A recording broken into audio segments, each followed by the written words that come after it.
Okay sir. First question நானே முன்னெடுத்து வைக்கிறேன். ஆ என்னன்னா, இன்னைக்கு வந்துட்டு இந்த SOP sorry not SOP. Actually இந்த கரூர் ஸ்டாம்பீடுக்கான அப்பீல் தமிழ்நாடு கவர்மெண்ட் வச்சிருக்காங்க. நாங்க உங்க வீடியோ பார்த்தோம் இன்னைக்கு. உங்க வீடியோல நீங்க கிளியரா எக்ஸ்பிளைன் பண்ணியிருந்தீங்க.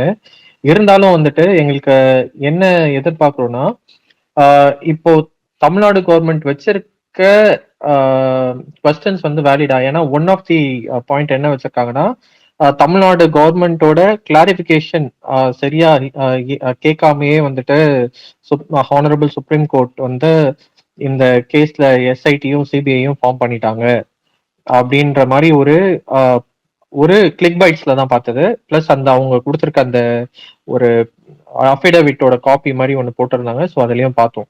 ஸோ என்னோட கொஸ்டின் என்னன்னா சார், இப்போ தமிழ்நாடு கவர்மெண்ட் சார்பா சுப்ரீம் கோர்ட்ல வந்துட்டு ரெப்ரசன்டேஷன் இருந்துச்சு, அந்த ஹியரிங் அன்னைக்கு இருந்துச்சு.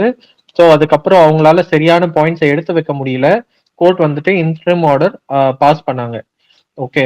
பட் யா இதுவே அவங்க வந்துட்டு இப்ப என்ன ரெக்வஸ்ட் பண்றாங்கன்னா, ஸ்டேட் கவர்மெண்டோட எஸ்ஐடியே கண்டினியூ ஆகணும்னு அவங்க வந்துட்டு அப்பீல் பண்றாங்க. ஆனா என்னோட question more of state government form பண்ண ஆர் ஹானரபிள் சென்னை ஹைகோர்ட் அவங்க வச்சிருக்க ஆ அந்த அவங்க பாஸ் பண்ண அந்த எஸ்ஐடி இருக்கு இல்லையா? ஸோ அது ரிலேட்டடா தான் எனக்கு கொஸ்டின். ஏன்னா இங்க உங்களுக்கு ரெப்ரசன்டேஷன் இருந்துச்சு. கோர்ட் வந்து ரெண்டு பேரோடயும் ஆர்கியூமெண்ட்டும் பார்த்தாங்க. அப்புறம் எஸ்ஐடி அண்ட் சிபிஐ ப்ராப் கொடுத்தாங்க. ஆனா அங்க கரெக்ட் வந்துட்டு டிவிகேவோட ரெப்ரசன்டேஷனே இல்ல. ஃபர்ஸ்ட் ஆஃப் ஆல் அந்த கரெக்ட் அந்த கேஸே வந்துட்டு ஒரு கிரிமினல் ரெட் பெட்டிஷனா போயிருக்க கூடாது. அதுக்காக சென்னை ஹைகோர்ட் கிட்ட ரெஜிஸ்ட்ரார் கிட்ட வந்துட்டு சுப்ரீம் கோர்ட் ஒரு கிளாரிட்டி கேட்டிருக்காங்க. ஸோ அதை பத்தின நியூஸ் கரெக்ட் இன்னும் வரவே கிடையாது. பிளஸ் அது கிரிமினல் கேஸாவே போட்டிருந்தாலும் ஒரு பக்கம் வந்துட்டு அந்த சிங்கிள் ஜட்ஜ் வந்துட்டு ஹியர் பண்ணிருக்க கூடாதுன்ற ஒரு பாயிண்டையும் வந்துட்டு சுப்ரீம் கோர்ட் எடுத்து வச்சாங்க. அடிஷன் டு தட் டிவிகேவோட ரெப்ரசன்டேஷன் அங்க இல்லவே இல்லை.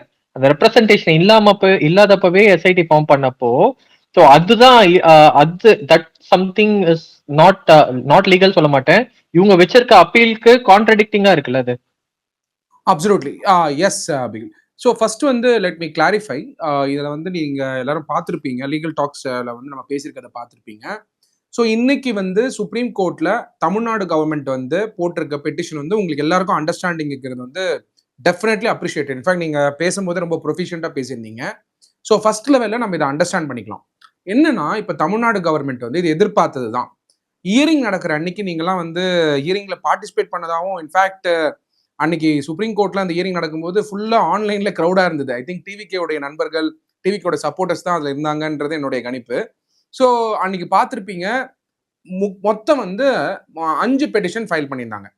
3 விக்டிம்ஸ், கிட்டத்தட்ட ஒரு 2ல இருந்து 3 விக்டிம்ஸ். ஒன்னு வந்து டிவிகே ஃபைல் பண்ணுது, இன்னொன்னு வந்து ஜிஎஸ் மணி அப்படிங்கிறவரு ஃபைல் பண்ணுது. இப்போ இந்த பெட்டிஷன்ஸ் ஃபைல் பண்ணும்பொழுது அதுக்கு முன்னாடி இந்த பேக்ரவுண்ட் புரிஞ்சுக்கணும். செப்டம்பர் அந்த லாஸ்ட் டே அன்னைக்கு நம்ம அந்த கரூர் ஸ்டாம்பீட் நடந்த உடனேயே மெட்ராஸ் ஹைகோர்ட்டு சிங்கிள் ஜட்ஜ், அதாவது சிங்கிள் பெஞ்ச், அதுல பாஸ் பண்ண ஆர்டரு. ரெண்டாவது Madras high court Madurai bench pass பண்ண order. Madras high court Madurai bench என்ன சொல்லிட்டாங்கன்னா, சிபிஐ ப்ராப் வந்து ஆர்டர் பண்ணது டூ அர்லி, ஸோ அதனால வந்து அந்த கேஸை வந்து டிஸ்மிஸ் பண்ணிடுறாங்க. ஆனா மெட்ராஸ் ஹைகோர்ட் பிரின்சிபல் பெஞ்ச்ல சிங்கிள் பெஞ்ச்ல வந்து என்ன பாஸ் பண்ணாங்கன்னா, இந்த மாதிரி வந்து சிட்டு வந்து ஆல்ரெடி ஒன் மேன் கமிஷன் இருந்த பொழுது இன்வெஸ்டிகேட் பண்றதுக்கு சிட்டை ஃபார்ம் பண்றாங்க. டிவிகே வந்து அதுல பார்ட்டியே கிடையாது. ஸோ அந்த அப்சர்வேஷன்ஸ் மேல டிவிகே வந்து சுப்ரீம் கோர்ட்டுக்கு போறாங்க. ஜிஎஸ் மணி அவர்கள் தான் சிபிஐக்கு இது மாத்தி அமைக்கணும் அப்படின்னு சொல்லி ஒரு பெட்டிஷன் போடுறாரு. ஜிஎஸ் மணி அவர்களோட பெட்டிஷன் மேல இப்ப தமிழ்நாடு கவர்மெண்ட் வந்து அஃபிடவிட் ஃபைல் பண்ணியிருக்காங்க. நல்லா புரிஞ்சுக்கோங்க, இந்த கேஸ்ல வந்து டோட்டல் பெட்டிஷனர்ஸ் வந்து 5 பேரு, victims plus TVK plus GS Mani அவர்கள். ஐ ஹோப் உங்களுக்கு எல்லாம் புரிஞ்சதுன்னு நினைக்கிறேன். Yes sir, yes. இந்த இந்த பெட்டிஷன்ஸ் வந்து ஃபைல் பண்ணும்பொழுது டிவிகே வந்து சிபிஐ ப்ராப் கேட்டாங்களான்னா கேட்கல. TVK was ready for state probe as well as CBI probe. Nowhere Tamilaga Vettri Kazhagam filed petition for saying CBI probe வேணும் அப்படிங்கிறது எங்கேயுமே சொல்ல. இன்ஃபேக்ட் நம்மள மாதிரி இருக்கக்கூடிய வழக்கறிஞர்கள் தான் தொடர்ச்சியாக நீங்க எடுத்து பாருங்க, நம்ம பிளேஸ் பண்ண வீடியோஸ் வந்து போஸ்ட் கரூர் ஸ்டாம்பீடுக்கு அப்புறம் சிபிஐ ப்ராப் வேணும், இண்டிபெண்டன்ட் ப்ராப் வேணும் அப்படின்னும் பொழுது எதுக்காக மெயின்னா இங்க தமிழ்நாடு பொறுத்த வரைக்கும் ஆளுங்கட்சியா இருக்கக்கூடிய டிஎம்கே கிட்ட தான் சிட் இருக்கு. என்னதான் இண்டிபெண்டன்ட் சொன்னாலுமே தேர் குட் பி அன் இன்ஃப்ளூயன்ஸ். அதனால இங்க பொலிட்டிக்கலா வந்து லீடர் டிவிகேயோட லீடர் விஜய் அவர்கள் இங்க சிஎம் ஆகணும் அப்படிங்கிற அந்த பெர்ஸ்பெக்டிவ், அந்த உழைப்பு இருக்கிறதுனால அதனால வந்து இண்டிபெண்டன்ட் ப்ராப் வேணுங்கிறது நம்ம வந்து முன் வச்சுட்டே இருந்தோம். சப்சிக்வெண்டா சுப்ரீம் கோர்ட்ல இதுக்கு பெட்டிஷன் போட்டது ஜிஎஸ் மணி அவர்கள். அந்த பெட்டிஷன் வந்து ஹியரிங் வரும்போது தான் சிபிஐ ப்ராபுக்கு மாத்தி அமைக்கிறாங்க. அப்போ தமிழ்நாடு கவர்மெண்ட் ரெப்ரசென்ட் பண்ணி ஆர்கியூ பண்ண வழக்கறிஞர் என்ன சொன்னார்னா, ஜிஎஸ் மணி அவர்கள் ஒரு பொலிட்டிக்கல் பார்ட்டியை சார்ந்தவர். he was actually saying, I think அவர் எங்கேயுமே பெட்டிஷன்ல பிஜேபி இந்த மாதிரி கட்சி எதுவுமே சொல்லல ஜிஎஸ் மணி அவர்கள். அவர் சிபிஐ ப்ராப் வேணும்னு சொல்லியிருந்தாரு. பிளஸ் விக்டிம்ஸ் போட்ட பெட்டிஷனை இவரு ஜிஎஸ் மணி அவர்கள் பொலிட்டிக்கல் கலர் கொடுக்க பார்த்தாங்க. விக்டிம்ஸ் போட்ட பெட்டிஷன் வந்து கொயர்ஸ் பண்ணி போட்டாங்க, அதுக்கான இன்கொயரிலாம் நடத்தணும் அப்படின்னு சொல்லும்போது தான் இந்த இன்ட்ரிம் ஆர்டரை பாஸ் பண்றாங்க. இன்ட்ரிம் ஆர்டர் பாஸ் பண்ணும்போது சிபிஐ ப்ராப் வேணும் அப்படிங்கிறத வந்து கொடுத்துடுறாங்க. மரியாதைக்குரிய லார்ட்ஷிப் ஜஸ்டிஸ் அஜய் ரஸ்திகி அவர்களை சிட்டோடைய கமிட்டியோட ஹெட்டாகவும் போடுறாங்க. அது கீழே இன்வெஸ்டிகேட்டிங் ஆஃபீஸர்ஸை போடுறாங்க. So it is a supreme court ordered investigation, CBI probe. Nowhere even union government has a point here because it's a supreme court has all powers. Supreme court பொறுத்த வரைக்கும் final hearing முடிஞ்சதுக்கு அப்புறம் தான் order போடணும்னு எங்கேயுமே கிடையாது. Supreme court has wide powers. இது நல்லா புரிஞ்சுக்கோங்க. Supreme court has wide powers. It has enormous power. In fact article 142 of the constitution of India படி வேணும்னா they can declare the law also. அந்த அளவுக்கு பவர்ஸ் இருக்கக்கூடிய ஒரு கோர்ட் தான் சுப்ரீம் கோர்ட். ஆனால் அம்பேத்கர் அவர்கள் 3 ஆர்கன்ஸ், இது கான்செப்ஷனும் நீங்க தெரிஞ்சுக்கணும். லெஜிஸ்லேட்டிவ், எக்ஸிகியூட்டிவ், ஜுடிஷியரியில ஜுடிஷியரி மேலதான் பெரிய ஹோப் வச்சிருந்தாரு. காரணம்னா independence of the judiciary, independence. அதனால supreme court has wide powers. Interim ஆர்டர்ல இதை பாஸ் பண்ணக்கூடாது, இன்ட்ரிம் ஆர்டர் இதை பாஸ் பண்ணலாம்னு சொல்றதுக்கு we are no one, no government can even question. ஏன்னா supreme court has wide powers to ensure that the justice is reached. So supreme court என்ன பண்றாங்க, divisional bench ஆர்டரை பாஸ் பண்றாங்க. Interim order October 13, 2025 அன்னைக்கு pass பண்றாங்க. அது ஆர்டர்ல வந்து சிபிஐ என்கொயரி நடத்தலாம்னு சொல்லும் பொழுது SIT one man commission form by the government of Tamil Nadu வந்து stopped all the work. It got transfer to CBI. Meanwhile 39th paragraph of the interim order எடுத்து பார்த்தீங்கன்னா எஸ்ஓபி ஃபார்ம் பண்ணணும்னு சொல்லிட்டு ஒரு அப்சர்வேஷன் கொடுக்குறாங்க. அந்த எஸ்ஓபி ஃபார்ம் பண்றதுக்கான கைட்லைன்ஸ் கொடுக்கறதுக்காக தலைமை நீதிபதி கிட்ட வரணும். மெட்ராஸ் ஹைகோர்ட், ஆனரபிள் மெட்ராஸ் ஹைகோர்ட்டுக்கு தலைமை நீதிபதி முன்னாடி வரணும், சீஃப் ஜஸ்டிஸ் முன்னாடி வரணும் அப்படின்னு சொல்லி 39th paragraphல அந்த ஆர்டர்ல சொல்லியிருந்தாங்க. இந்த 2 இஷ்யூ தான் இப்ப மையப்புள்ளியா நம்ம பாக்குறோம். இதுல அக்டோபர் 13th ஆர்டரை பாஸ் பண்ணும்போது தமிழ்நாடு கவர்மெண்ட் ரெப்ரசென்ட் பண்ண வழக்கறிஞர், பை த வை அவர் தான் பொலிட்டிக்கல் வழக்கறிஞரே, ஏன்னா அவர் தான் டிஎம்கேல இருந்துட்டு இருக்காரு. இங்க யாருமே வந்து பார்ட்டியை சார்ந்து இல்ல, டிவிகே பெட்டிஷன் போட்டிருந்தாங்க. அவர் என்ன சொல்றாருன்னா, இவர் வந்து பொலிட்டிக்கல் பார்ட்டி, எப்ப பார்த்தாலும் வந்து இந்த மாதிரி பெட்டிஷன் போடுவாருன்னு சொல்லி ஜிஎஸ் மணி அவர்களை சொல்றாங்க. அந்த அப்சர்வேஷன் அப்படியே நின்றுட்டு அதுக்கப்புறம் இன்ட்ரிம் ஆர்டருக்கு அப்புறம் தமிழ்நாடு கவர்மெண்ட் வந்து இது வரைக்கும் எந்த ஒரு அஃபிடேவிட்டுமே ஃபைல் பண்ணல. இந்த மண்டே வந்து இது ஃபைல் பண்றாங்க. காரணம் என்னன்னா, எஸ்ஓபி ஃபார்ம் பண்ணியாச்சான்னு சுப்ரீம் கோர்ட் கேட்பாங்க. ஸோ எஸ்ஓபி ஃபார்ம் பண்றதுக்கு ஒரு டிலே பண்ணிட்டு எஸ்ஓபி ஃபார்ம் பண்ணதுக்கு அப்புறம் எஸ்ஓபி வந்து பப்ளிக்ல போடணும்னு லாஸ்ட் வீக் ஆர்டர் கொடுத்த உடனேயே, இல்லைன்னா எஸ்ஓபி இல்லாம நீங்க சுப்ரீம் கோர்ட் போனீங்கன்னா நீங்க எஸ்ஓபி ஃபார்ம் பண்ணிட்டீங்களான்னு கேட்பாங்க.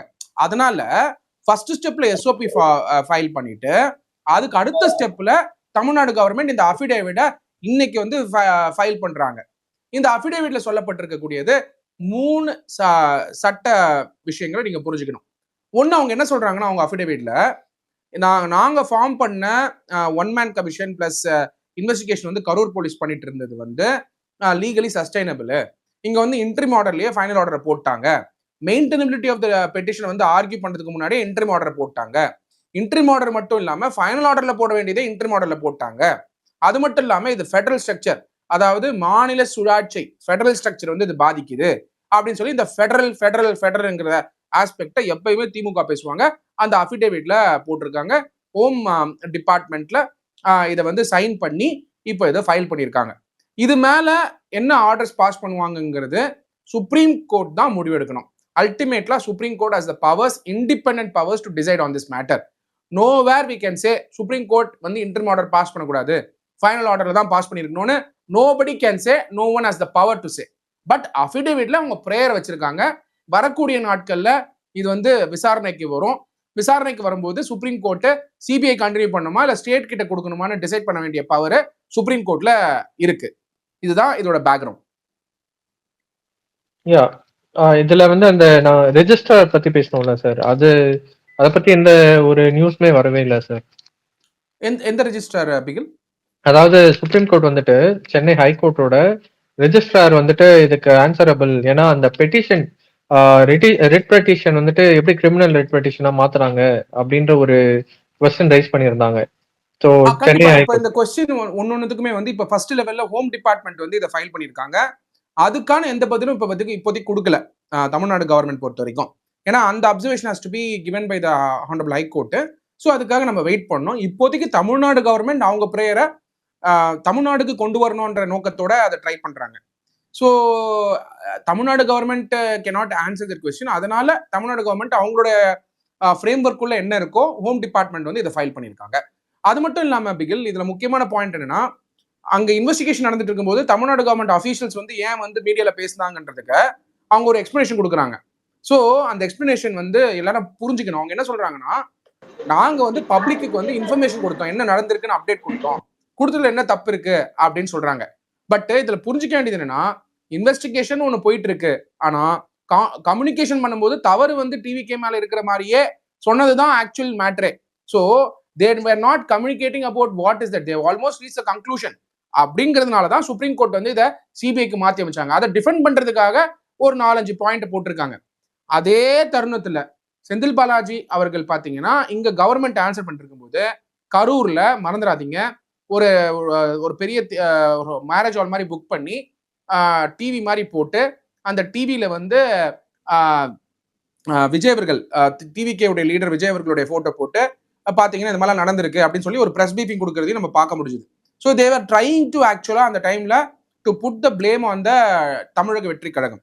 ஸோ அந்த டைம்ல வந்து supreme court based on the hearing, based on the petition filed by the TVK as well as GS Mani மற்றவங்க ஃபைல் பண்ணதுனால supreme court stepped in to the matter and they passed an interim order. Almost interim ஆர்டர்லயே சிபிஐக்கு மாத்தி அமைக்கலாம்னு சொல்லிட்டாங்க. அதனால registry file பண்ண வேண்டியது சப்சிக்வெண்டா file பண்ணுவாங்கன்னு நான் நினைக்கிறேன். Thank you sir. யாருக்காவது கேள்வி இதுல இருந்ததா கேளுங்க, டெஃபினட்டா நான் ஆன்சர் பண்றேன். அவங்க வந்து ஃப்ரேம் பண்ண ட்ரை பண்ணாங்க சார். அது வந்து எல்லாருமே பார்த்தோம். அந்த வண்டி மேல உட்காந்துக்கிட்டு அண்ணன் வந்து வண்டியில வர மாதிரியும் கீழே வந்து எல்லா பின்னங்களும் இருக்க மாதிரி அந்த போட்டோ நாங்களும் பார்த்தோம். அந்த போட்டோவை போட்டது டைரக்டா சொல்ற செந்தில் பாலாஜி அவர்கள். ஸோ அது வந்து கண்டிப்பா வந்து டைரக்ஷனை மாத்தணுங்கிறது வந்து அரசியல் சூழ்ச்சி, அதோட கடவுளுடைய அனுகிரகம், அது மாதிரி வந்து கோர்ட் நீதி வெல்லும். அதான் இண்டிபெண்டன்ஸ் ஆஃப் த ஜுடிஷியரி வந்து நம்ம என்னைக்குமே வந்து we have to see the rule of law இருக்கிறதுனால அந்த இண்டிபெண்டன்ஸ் ஆஃப் த ஜுடிஷியரி தான் நம்மளுடைய இன்னைக்கு வந்து நம்மளுக்கு வந்து டிவிக்கு வந்து பெரிய ஜஸ்டிஸ் வந்து கிடைச்சிருக்கு சுப்ரீம் கோர்ட்ல நம்ம புரிஞ்சுக்கணும். சிபிஐ ப்ராப் வந்து கண்டிப்பா வேணுமானா கண்டிப்பா வேணும். காரணம் என்னன்னா இண்டிபெண்டா இருக்கும். ஏன்னா டிவிகே உடைய லீடர் விஜய் அவர்கள் வந்து ஃபைட் பண்ற ஸ்டேட் வந்து தமிழ்நாடு. அப்போ டைரக்டா பொலிட்டிக்கல் டிரைவர் யாருன்னா டிஎம்கே, அவங்க தான் பவர்ல இருக்காங்க. அப்படின்னும் போது உங்களுக்கு சிபிஐ கிட்ட போயிட்டு சிபிஐ வந்து திருப்பி வந்து யூனியன் கவர்மெண்ட் கீழே இல்ல, நல்லா பாருங்க. ஏன்னா அதுவும் ஒரு இண்டிபெண்டன்ட் ஏஜென்சி. காரணம் என்னன்னா CBI is not directed by the union government. CBI investigating the Karur stampede is under the control of retired lordship justice Ajay Rastogi அவர்கள் கிட்ட. அதுவும் சுப்ரீம் கோர்ட் அப்பாயிண்ட் பண்ணுவாங்க. ஸோ அதனால இது கம்ப்ளீட்டா இண்டிபெண்டன்ட்ங்கிறது நம்ம அண்டர்ஸ்டாண்ட் பண்ணிக்கணும். இதுல எனக்கு ஒரு கொஸ்டின் இருக்கு சார். நான் ஆல்ரெடி கூட வேற ஒரு ஸ்பேஸ்ல கேட்டேன். பட் தென் இந்த ப்ரூஃப்ஸை வந்து டெலீட் பண்றதும் அண்ட் ப்ரூஃபை வந்து மாத்துறது இருக்குல்ல, அதுக்கு வந்து நம்ம கான்ஸ்டியூஷன் படி என்ன லா இருக்கு, அதுக்கு என்ன தண்டனை இருக்கு? இல்ல நீங்க கேட்கக்கூடியது வந்து டெஃபினட்டா வந்து ஒரு காமன் பர்சனா வந்து இந்த கொஸ்டின் எல்லார் மைண்ட்லயும் இருக்கும். நம்மளுடைய கான்ஸ்டியூஷன் ஆஃப் இந்தியா பொறுத்த வரைக்கும் நம்மளுடைய சட்டங்கள் எல்லாமே due process of law, procedure prescribe by law, இந்த 2 கான்செப்ட் பேஸ் பண்ணி தான் நடக்கும். ஸோ நம்ம நினைக்கிற மாதிரி ப்ரூஃப் வந்து ஆல்டர் பண்ணாங்களா இல்லையா அப்படிங்கிறது வந்து it is subject to trial. இப்போதைக்கு ஃபர்ஸ்ட் ஸ்டேஜ்ல தான் நம்ம இருக்கோம். கிரிமினல் ஆஸ்பெக்ட் பொறுத்த வரைக்கும் 18 ஸ்டேஜ் இருக்கு. நம்ம வந்து இன்னொரு ஸ்பேஸ்ல வந்து கிரிமினல் லா பத்தி டெஃபினட்டா டிவிகே கேஃபே வழியா நம்ம நிறைய ப்ரோக்ராம்ஸ் வந்து பயன்படுற மாதிரி, எஸ்பெஷலா டிவிகே நண்பர்கள், அது மட்டும் இல்லாமல் ஸ்பெஷல் ப்ரோக்ராம் வந்து வழக்கறிஞர்களுக்கு கூட நம்ம வந்து டிவிகே கேஃபே வழியா ட்விட்டர்ல பண்ணுவோம். கண்டிப்பா வந்து I will support you. Criminal trial பொறுத்த வரைக்கும் 18 ஸ்டேஜ் இருக்கு. இப்போ வந்து இது இன்வெஸ்டிகேட் பண்றாங்க. இது வந்து இருக்கா இல்லையா, என்ன நடந்திருக்கு, ஸ்டேட் ரெஸ்பான்சிபிளா, யார் ரெஸ்பான்சிபிள் அப்படிங்கிற இன்வெஸ்டிகேஷன் போயிட்டு இருக்கு. அந்த இன்வெஸ்டிகேஷனுங்கிறது ஃபர்ஸ்ட் ஸ்டேஜ்ல தான் இருக்கு. ஸோ இன்னும் 17 ஸ்டேஜ் மூவ் ஆகணும் ஒரு விஷயத்தை வந்து கன்க்ளூட் பண்ணணும்னா. So at this juncture it is early to say நம்ம வந்து அந்த ப்ரூஃப் வந்து டேம்பர் பண்ணாங்களா இல்லையான்னு. அப்படி இருக்கிறத வந்து அப்படி கேட்கல. தென் ஜஸ்ட் ஒரு இதா கேட்கிறேன். ஒரு ப்ரூஃப வந்து டேம்பரிங் சம்திங் ஏதோ பண்ணிட்டாங்க. நம்ம கான்ஸ்டிடியூஷன் படி அதுக்கு எத்தனை வருஷம் தண்டனை, எந்த மாதிரி தண்டனை, அந்த மாதிரி கேட்கிறேன். என்னைக்குமே கான்ஸ்டிடியூஷன் வந்து தண்டனையை சொல்லாது. கான்ஸ்டிடியூஷன் வந்து has given the power to legislate. இப்போ நீங்க வந்து சிஆர்பிசி புது சட்டங்கள் இருக்கு. Bharatiya Nyaya Sanhita, Bharatiya Nagarik Suraksha Sanhita, CrPC criminal procedure code. இது கீழே இருக்கக்கூடிய செக்ஷன்ஸ்ல வந்து அட்ராக்ட் ஆகலாம். ஃபார் எக்ஸாம்பிள் வந்து டேம்பரிங் த ப்ரூஃப், இதெல்லாம் வந்து நீங்க எடுத்து வைக்கணும். அதுக்கான கரெக்டான வாதங்கள் எடுத்து வச்சு நீங்க கேஸ் கூட ஃபைல் பண்ணலாம் ஸ்டேட் மேல லேட்டர் பாயிண்ட் ஆஃப் டைம். இப்போ வந்து சிபிஐ என்கொயரி பண்றாங்க. ஸோ அதனால at this juncture we are no one to say that is tamper பண்ணியிருக்காங்களா இல்லையா அப்படின்ட்டு. So we have to wait and watch என்ன மாதிரி அவுட்கம்ஸ் வந்து சிபிஐ கொடு. ஏன் சிபிஐ வந்து இந்த மேட்டர்ல வந்து இண்டிபெண்டா இருப்பாங்க? Very simple answer. ஏன்னா supreme court monitored committee, lordship justice Ajay Rastogi அவர்கள் கீழே வரக்கூடிய சிபிஐ ப்ராப்ளம்னால they are not answerable to the union government, they're answerable to the supreme court. அதனால இண்டிபெண்டன்ஸ் ஆஃப் த ஜுடிஷியரி இருக்கிறதுனால they will have to do a complete independent probe. Already CBI வந்து இண்டிபெண்டா பண்ற agency தான். நிறைய இடங்கள்ல பார்க்கலாம் நீங்க அந்த மாதிரி வந்து இண்டிபெண்டன்சி மெயின்டைன் பண்றது தான். பட் இதே இதுல வந்து இன்னும் காஷியஸா அவங்க இன்வெஸ்டிகேட் பண்ணுவாங்க. காரணம் வந்து it is supreme court monitored CBI investigation.